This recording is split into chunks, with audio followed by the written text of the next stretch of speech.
Hello guys, welcome back to my YouTube channel. In today's video, I'm going to show you how to download and install Meta AI app.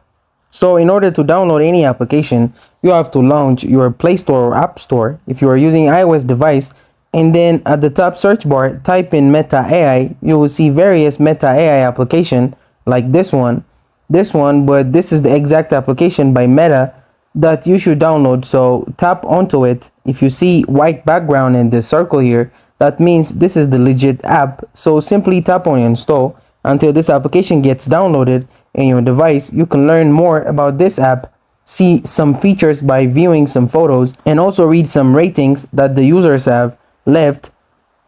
Now once you see open here, all you have to do is tap on open. Now if you don't have a Meta AI account, you have to create one. If you already have an account, you may simply go ahead, tap login or get started with Meta AI, and then start using this app.